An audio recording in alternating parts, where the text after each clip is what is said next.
I'd been hiking solo for years, and I'd learned to find comfort in isolation. There's something pure about being miles from the nearest road, carrying everything you need on your back. No noise, no distractions, no people. Just you and the quiet of the woods. I'd been doing a 3-day loop through a remote section of forest in western Colorado, an area that wasn't on any major trail system. It was rugged, thickly wooded terrain, steep ridges, narrow valleys, and streams that twisted through the pines like veins of cold glass. The first day was fine. The weather held, and the climb was slow but steady. By late afternoon, I found a flat spot near a creek and set up camp. I cooked a small meal, filtered water, and stretched out in my tent as the last light drained from the trees. Everything was normal, the kind of peace you only get when you're far away from anything made by people. The next morning, the woods felt different. I can't explain why, but I noticed the silence right away. No birds, no insects. Even the water in the creek seemed quieter than usual. I figured maybe the weather was about to turn. Animals get still when storms are coming. The air had that heavy, damp feel that sometimes settles before rain. So I packed up and moved on. Around midday, I came across something odd. It wasn't much at first, just a torn piece of tarp snagged on a branch, faded blue and shredded. I thought maybe some hunter or hiker had left it behind. A few yards farther, there was an old boot half buried in the mud. It looked like it had been there for years, the sole cracked and green with moss. I kept walking, and the forest seemed to close in around me, the trail becoming less distinct. After another hour, I stumbled on what I thought was a campsite. It was an old one. A collapsed tent, a rusted camp stove, and a circle of stones where a fire must have been long ago. Everything was rotted and weather-worn, the kind of decay that comes from at least a decade of exposure. But something about it didn't look quite right. The tent had been slashed, not collapsed by weather. The sleeping bag inside was torn open, the insulation spilling out like gray guts. The stove was bent, the pot dented. I just stood there, staring at it all, trying to piece it together. It didn't make sense. I'd seen old camps before, but this one looked like something bad had happened. There weren't any bones or signs of animals tearing through it. No footprints, nothing. It just looked violently abandoned. I remember I did that instinctive hand motion, the one where you twist your open hand in a counterclockwise circle with your fingers spread out, like, "What the fuck, dude?" Except there was no one there to see it. I caught myself doing it, standing alone in the woods, motioning at the emptiness like it could answer me. I shook it off and kept walking. I didn't want to think too hard about it. The last thing you want out there is your mind running wild. But the further I went, the more uneasy I felt. Every sound made me stop and listen. The way the trees creaked in the wind felt sharper somehow, more deliberate. I tried to convince myself it was nothing, just the woods being the woods. By late afternoon, the light had started to fade again, and I needed to find a place to set up camp. I found a small clearing near a ridge that overlooked the valley. I dropped my pack, set up the tent, and gathered a few sticks for a small fire. As I worked, I had this strange feeling like I wasn't alone. I didn't hear anything. I didn't see anything, but the air felt charged, like there was a weight behind me. I turned around once, slow and careful, half expecting to see someone standing there. But it was just trees, tall, dark, endless. I sat down by the fire, trying to focus on something else. I kept my shotgun next to me like I always did, not because I felt threatened, but because it was habit. Still, that feeling of being watched didn't go away. The fire burned low, and the forest turned black beyond its light. The quiet was so thick it pressed against my ears. I could hear my own breathing, steady and slow, the occasional pop of resin in the wood. Then, somewhere out in the dark, there was a sound.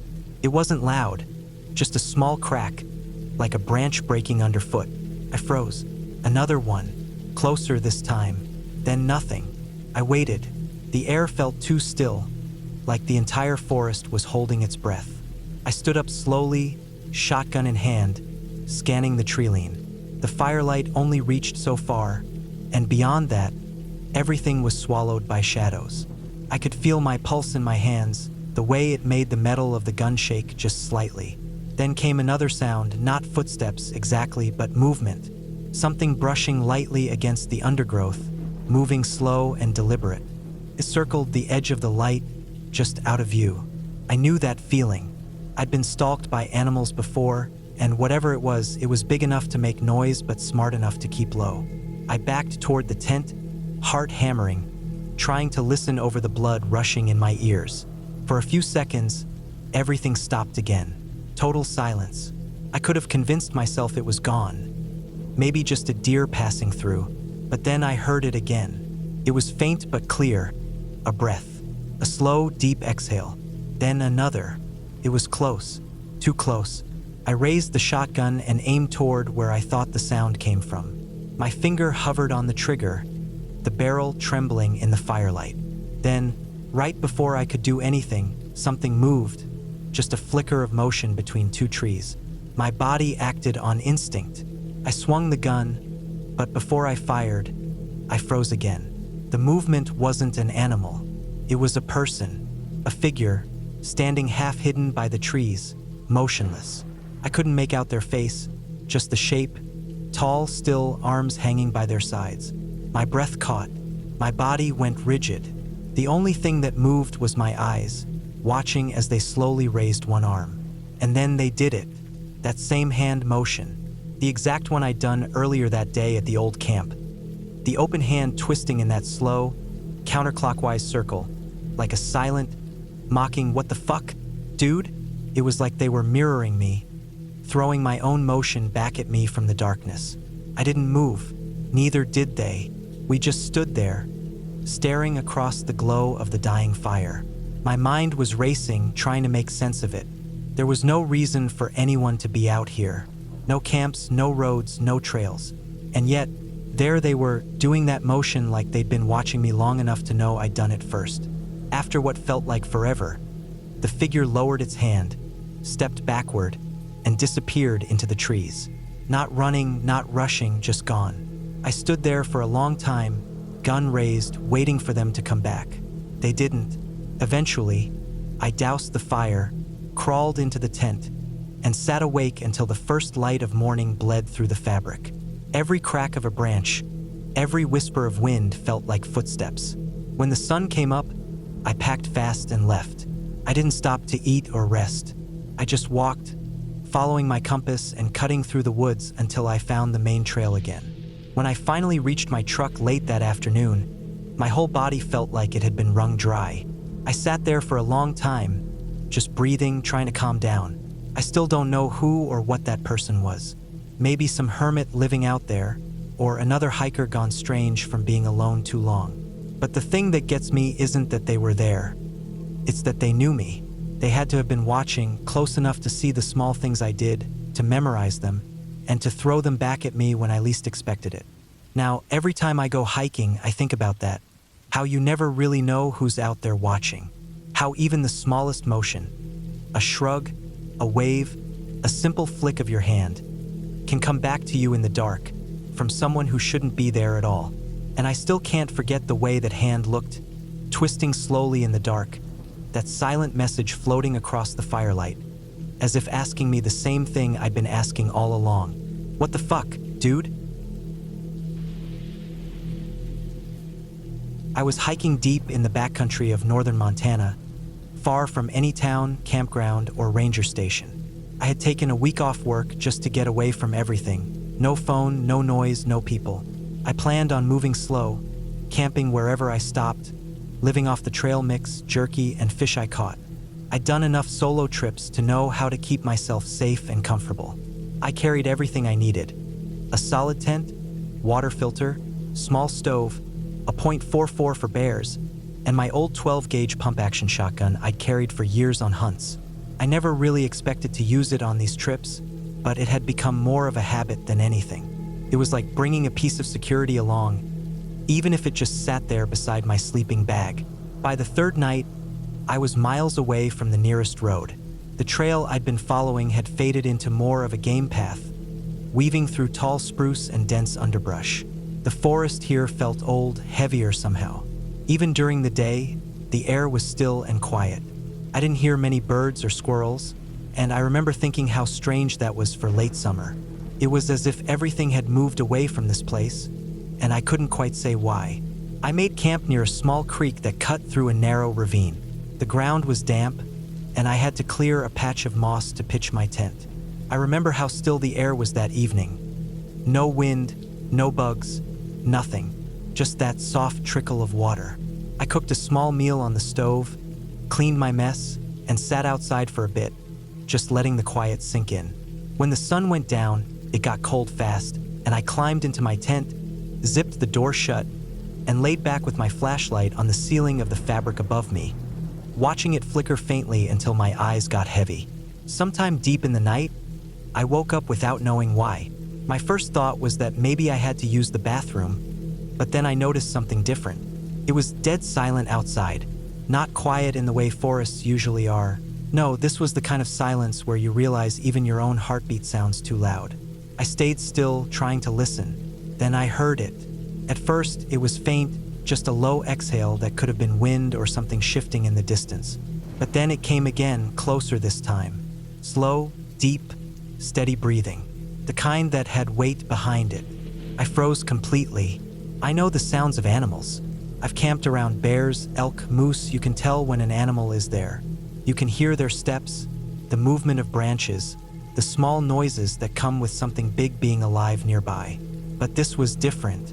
There were no footsteps, no movement, no sounds of leaves crunching or twigs snapping, just breathing. It sounded like it was coming from maybe 10, 15 feet away. I could feel it more than I could hear it, low and heavy, drawing in deep, then pushing out slow. It wasn't frantic or labored. It was controlled, steady, like something was standing there, watching, breathing evenly in the dark. I didn't move for a long time. I tried to rationalize it. Maybe it was a bear that had wandered into camp. But bears make noise. They grunt, they shuffle. They don't just stand still and breathe like that. Every instinct I had screamed at me to stay silent. My shotgun was lying right next to me, barrel pointed toward the tent door. My hand was already resting on it before I even realized I'd moved. The sound didn't stop. It just kept going, inhale, exhale, strong, slow, deliberate. I could feel my pulse hammering in my neck. The thin nylon wall between me and whatever was out there suddenly felt like paper. I wanted to unzip the tent and shine my light, but I couldn't make myself do it. The thought of seeing something standing right there, something upright and still, was worse than not knowing. I slowly slid my hand down the shotgun, feeling the cold steel, and without meaning to, I racked it. One smooth motion, the unmistakable metallic click-clack of a pump-action shell chambering. That sound broke the silence like a thunderclap. The breathing stopped instantly. Not faded, just stopped, cut off like it had been switched off. The sudden quiet was suffocating. I waited, counting the seconds in my head. 1 minute passed, then another, then another. Nothing. No breathing, no wind, just the faint gurgle of the creek a few yards away. I stayed like that for what felt like hours, my shotgun aimed at the front of the tent, my muscles aching from holding still. I kept expecting to hear movement, footsteps, something, but it never came. Eventually, I must have dozed off, because the next thing I knew, a pale gray light was filtering through the tent fabric. When I stepped outside, the ground was wet from dew, and the forest looked calm and normal again. I searched around the camp. Every inch of the soft soil around the tent was untouched. No footprints, no broken branches, nothing moved. It was as if nothing had ever been there. I looked toward where I thought the breathing had come from, a small rise covered in ferns. The ground was soft and clear enough that anything heavy would have left a mark. But there was nothing, not a print, not a scuff. I felt this strange hollow feeling in my stomach, like maybe I had imagined it all, but I knew I hadn't. I knew what I heard. I packed up camp faster than I ever have before. I didn't even make breakfast. I slung my pack over my shoulders, shotgun strapped to the side, and started down the trail. The air felt thick and uneasy, like the woods were watching me leave. Every so often I'd stop and listen, expecting to hear that same breathing again, but it never came. When I finally reached the trailhead later that day, the first thing I noticed was how loud the world sounded again. Birds, insects, even the wind through the trees, it all felt alive. For the first time, I realized how dead the forest had felt that night. I never figured out what it was. Maybe it really was a big animal that somehow managed to stand perfectly still and silent after hearing the shotgun. Maybe it was another person out there, though that thought unsettled me even more. The way it had breathed, the closeness of it, it wasn't like anything I'd ever experienced. That sound though, the click of the shotgun being pumped, that's something that means the same thing to every living thing on Earth. A warning, a threat, a signal to back away. Whatever was out there, it understood. It didn't run, didn't make a noise, didn't try to test it. It just stopped breathing, as if it knew exactly what that sound meant. I've camped plenty of times since then, even gone deep into the backcountry again. But I still think about that night sometimes, when I wake up in the middle of nowhere and realize how quiet it can really get. I keep the shotgun closer now, always chambered, safety on but ready. Because once you've heard something breathe just outside your tent in the dead of night, something that stops only when it knows you're ready, you never sleep the same way again. There's something about sleeping in the woods that strips away the noise of normal life and replaces it with a strange kind of quiet that feels alive. I've spent years hiking and camping, sometimes for days alone, sometimes with friends. I've always thought of the wilderness as something I understood, something I could handle. But over the years, 2 nights stand out so clearly in my mind that even now, when I close my eyes, I can feel them like they're happening again. The first was somewhere off the Appalachian Trail. I couldn't even tell you exactly where. Just miles of trees, uneven ground, and the endless hum of crickets. I'd set up my hammock between 2 thick oaks, maybe 100 yards off the main trail. It was summer, hot and sticky, and I remember the air barely moved. I'd hung my hammock high enough to feel safe, off the ground and away from the bugs and dampness. My pack was tied up on a branch nearby, and my small campfire had burned down to a few glowing coals by the time I fell asleep. When you sleep in a hammock, the woods feel different. You sway a little with every breath of wind, and every small noise echoes up through the trees. Normally, it's comforting. The soft chirp of insects, the occasional rustle of leaves, the gentle creak of the fabric beneath you. But sometime in the middle of that night, I woke up with this strange, heavy stillness around me. It wasn't a sound that woke me, it was movement. At first, I thought it was just me shifting in my sleep, but then I felt it, something brushing lightly under the hammock. The fabric moved against my legs, a slow push upward, like someone or something tall enough to pass underneath was lifting me just slightly as it went. My eyes opened in the dark, and for a second, I had no idea where I was. The forest was pitch black, no moonlight coming through the canopy, no sound except my breathing and something faint, the softest crunch of leaves moving beneath me. It wasn't loud or fast. It was deliberate. Whatever it was big enough to raise my feet as it passed. I could feel its movement from one end of the hammock to the other, slow, steady, heavy. My body went completely stiff. Every instinct I had told me not to move. My brain was trying to make sense of it. My first thought was a bear, but it didn't sound like one. No huffing, no grunts, no snuffling. Bears make noise. This was quiet, controlled.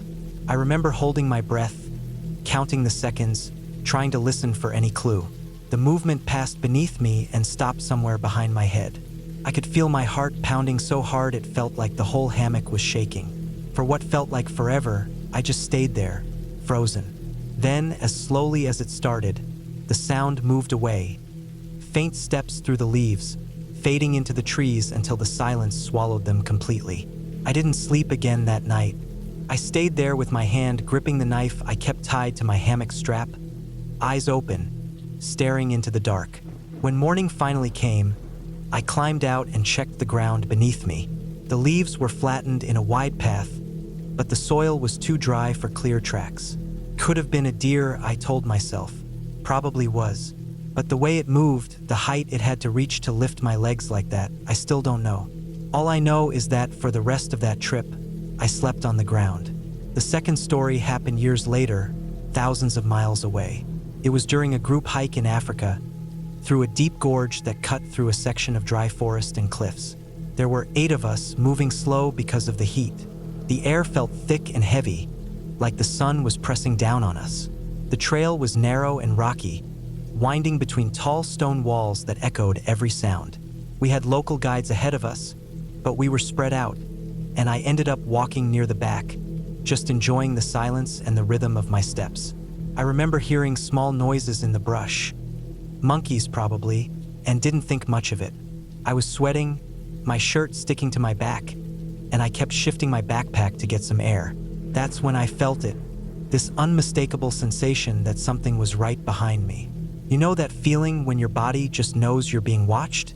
It's like a cold flash that runs straight through your spine. I turned around slowly, expecting maybe one of the others had caught up, but what I saw stopped me dead. A huge baboon stood on the trail, not even 5 feet behind me. He was massive, thick arms, scarred muzzle, long canines that caught the light. His eyes were locked on me, not in a curious way, but with a kind of awareness that made it clear he was judging me, calculating. I'd seen baboons before, but never one this close. He wasn't afraid of me, not even slightly. He shifted his weight forward and reached a hand toward my backpack. I froze. It was instinct more than anything. I just slipped the straps off my shoulders and let it fall. The baboon took it without hesitation, gripped it like it was his, and backed up a few steps, still staring straight at me. Then he sat down right there on the trail, turned the pack over, and started opening it. He didn't tear it or struggle with it. He used his hands, careful and deliberate, unzipping the pockets like he'd done it 1,000 times before.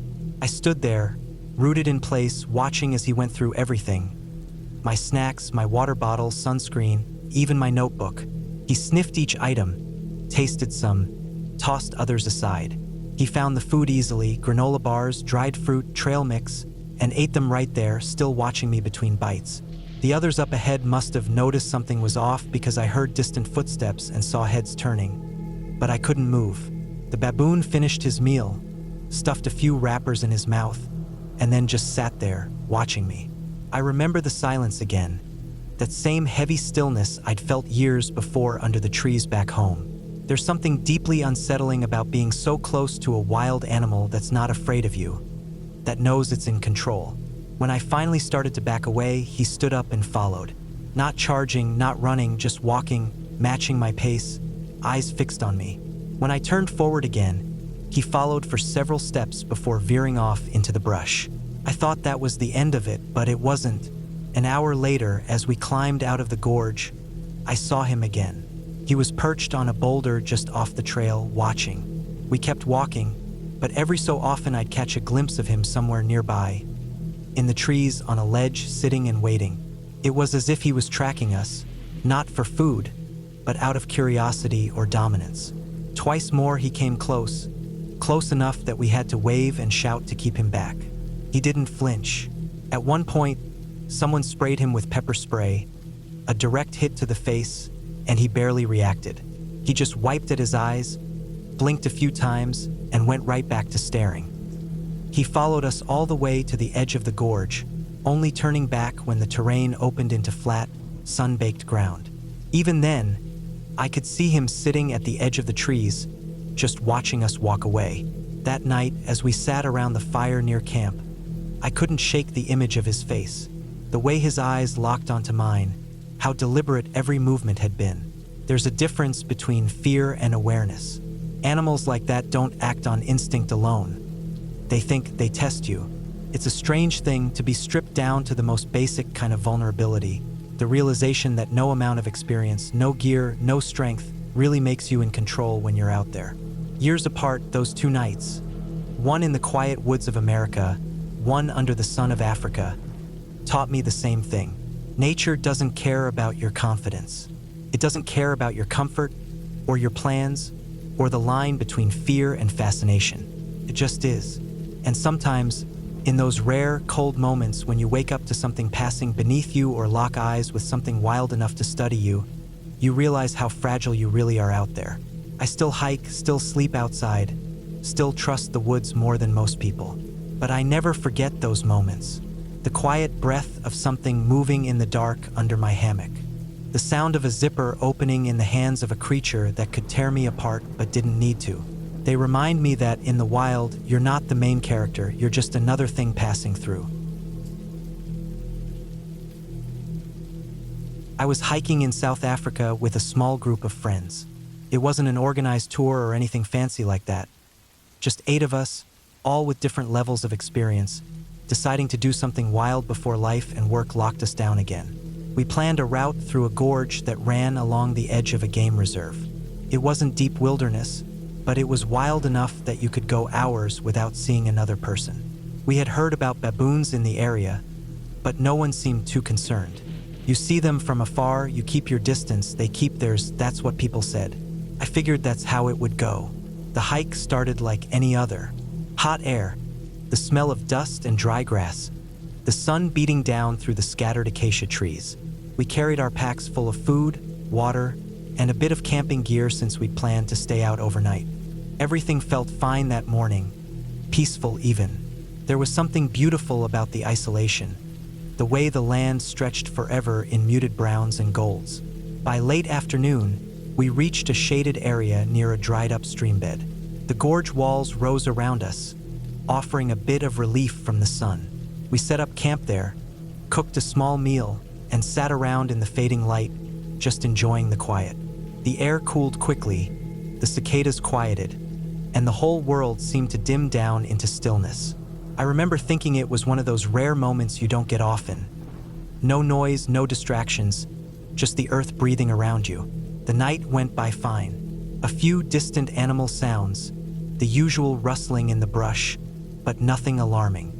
I slept light as I usually do when I'm outdoors. The next morning, we packed up and continued further along the gorge. That's when things started to feel off. You know that feeling when you can sense something behind you, not just imagination, but something real, something with weight and presence? That's what hit me.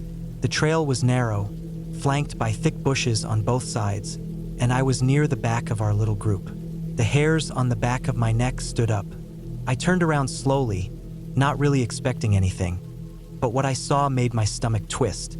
There it was, a baboon. Not just any baboon, this thing was massive, easily the size of a large dog, but thicker, more muscular, with those strange intelligent eyes that always seemed to look through you. It wasn't more than 6 feet away, standing on all fours in the middle of the path, just watching me. Its face was scarred, and its fur was patchy around the shoulders, probably from fighting other males. I froze. My friends were ahead, out of sight around a bend. It just stared, unblinking, chest rising and falling. I slowly took off my backpack and held it out in front of me. It was pure instinct.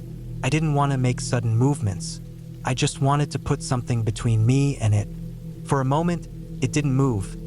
Then, with one smooth motion, it reached out, grabbed the top of my pack, and pulled it from my hands like it was nothing. The sheer strength of it shocked me. I stepped back. It sat down right there on the path and started going through my bag like it knew what it was doing. It unzipped the compartments, rummaged through, sniffed, and tossed things aside. A rain jacket, a map, a small flashlight. Then it found the food. Protein bars, jerky, trail mix. All of it gone within minutes. I just stood there watching, too stunned to do anything. After a while, it stopped, looked right at me again, and started chewing slowly, like it was daring me to try something. Then it turned, walked a few meters away, and sat down under a small tree. It didn't run off like an animal would after grabbing food. It just sat there, watching. When my friends came back around the bend and saw it, they froze too. It didn't move, didn't act scared or aggressive, just stayed where it was, eating and staring. We waited it out until it wandered off, thinking maybe that was the end of it. We regrouped, made sure everyone was okay, and decided to keep moving. I was missing my food, but that was fine. We thought the worst was over. It wasn't. About an hour later, we reached a wider section of the gorge, where the walls opened up and tall grass covered the floor. That's when we heard it. Branches cracking, brush shifting, the faint sound of movement that wasn't ours. I turned, and sure enough, that same baboon was following us. Not running, not sneaking, just walking along about 30 yards behind, never breaking eye contact. Every few minutes, it would disappear behind some rocks, then reappear again, closer. It was stalking us. We tried yelling, waving our arms, making noise. It didn't care. Someone threw a rock near it, and it just sidestepped and kept walking. We picked up the pace, hoping it would lose interest, but it didn't. It followed us for nearly 2 hours like that, always just close enough that we could see it. By mid-afternoon, the air was hot and heavy, and we were getting tired. The gorge narrowed again, funneling us into a tight section of trail with high stone walls. I felt trapped. The baboon was still there, a dark shape moving just out of view behind us. Then it came closer. I heard the sound of its hands and feet on rock, the sharp breath through its nostrils. I turned and saw it crouched on a boulder about 15 feet away, eyes locked on me. Someone pulled out a small can of pepper spray, the kind hikers carry for animals, and sprayed toward it. I expected it to run, to scream, to back off. Didn't. It just shook its head, blinked a few times, and then stood up taller, chest puffed out, teeth bared. The sound it made next wasn't a roar or a scream. It was low, guttural, deep enough that you could feel it in your chest. Every instinct in me screamed to run. We backed away slowly, not turning our backs, until we could get out of the narrow part of the gorge. Once we reached the open ground again, we picked up speed, almost jogging. We didn't stop for miles. Every sound, every rustle behind us made me jump. But eventually, the noise stopped.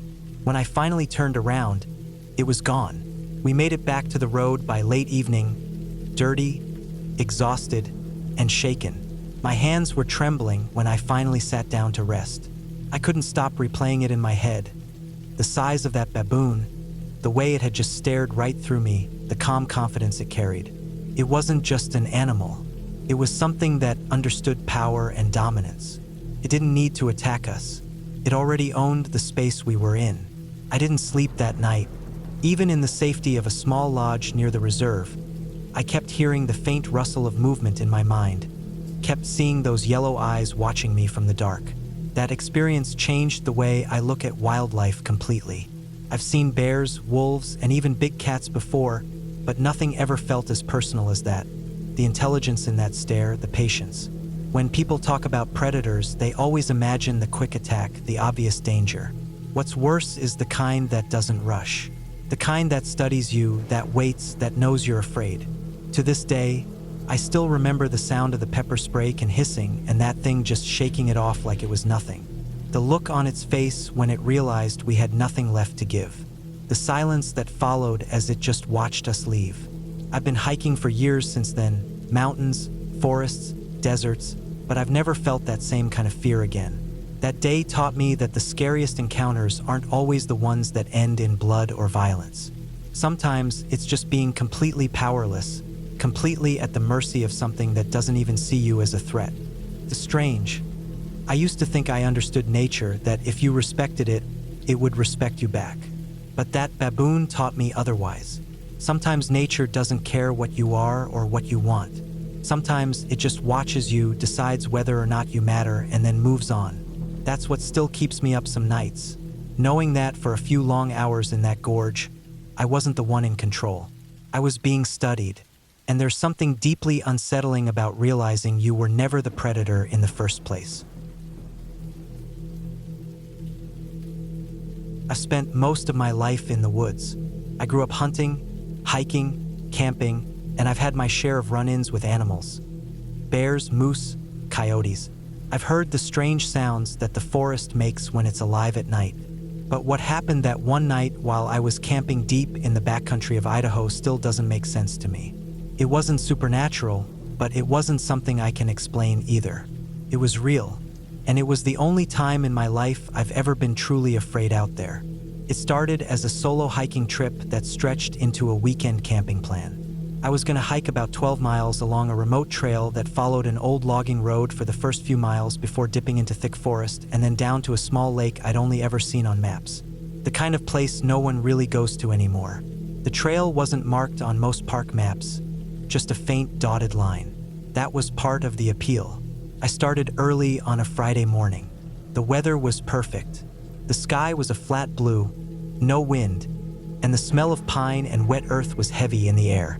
The hike took most of the day. The farther I went, the quieter it got. The road faded into a narrow path covered in moss and roots, and eventually it turned into barely a trail at all. By late afternoon, I reached the lake. It was small and surrounded by dense forest on all sides. The surface of the water was so still it looked like glass. I walked around the shore until I found a flat, open patch of ground about 30 feet from the waterline. There was a small ring of rocks there, probably from some old campsite, so I decided that's where I'd set up for the night. I unpacked, pitched my tent, and gathered wood for a small fire. The forest was quiet, not silent, but calm.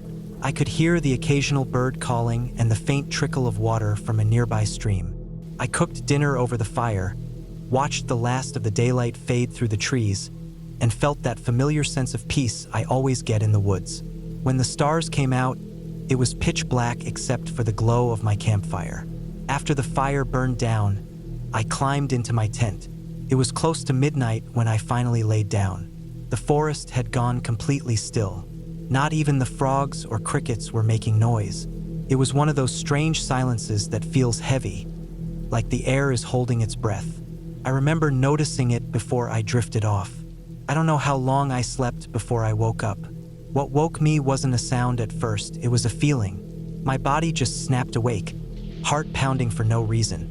Then I heard it, breathing, deep, heavy, clear breathing. Not the soft kind you hear from animals.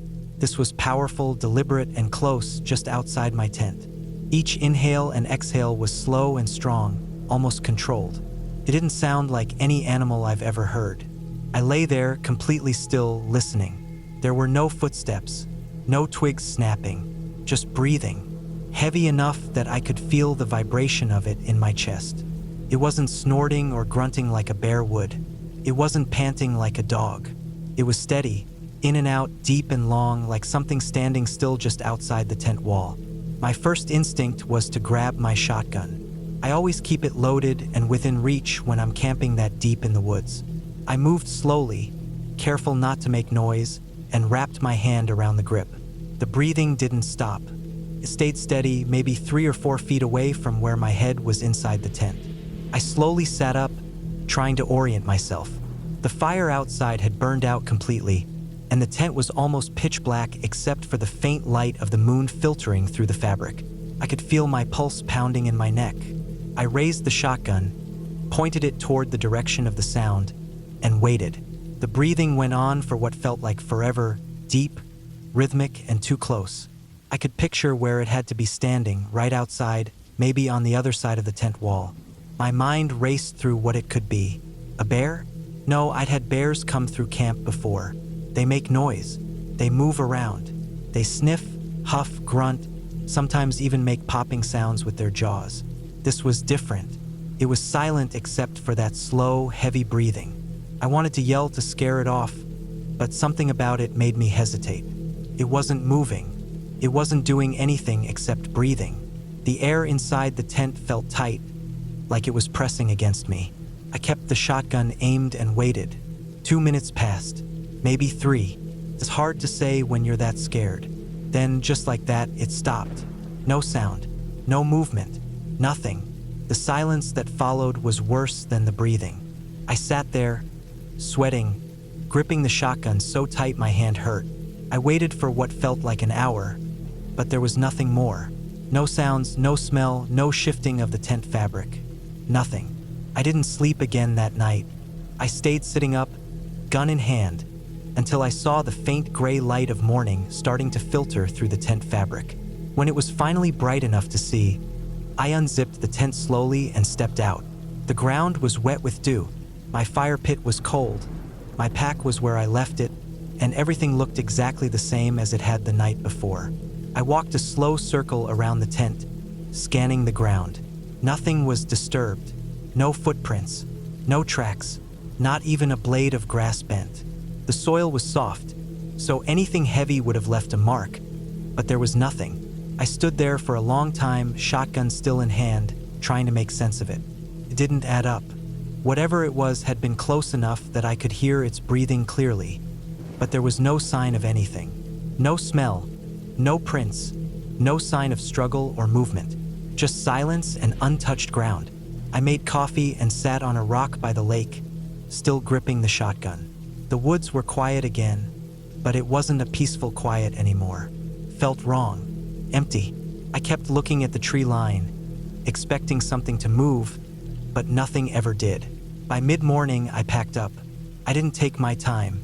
I tore down camp, stuffed everything in my pack, and hiked out faster than I ever have before. I didn't stop for water or rest until I reached the truck. The whole way out, I kept listening behind me, but there was nothing. No sound of footsteps, no birds, not even wind. Just the same thick silence I'd woken up to. When I finally reached the trailhead, I tossed my pack in the truck bed, sat behind the wheel, and just sat there for a while with the engine running. I tried to replay the night in my head, tried to explain it. I've chased bears out of camp before. I've had elk walk through in the dark, and I've heard mountain lions scream from a distance. I know what those sound like. None of them sound like what I heard. The breathing was human. I know that much, but it wasn't normal.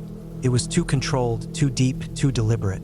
I've thought about it hundreds of times since that night, and it always comes back the same. Something big was standing outside my tent, breathing like it knew I was listening.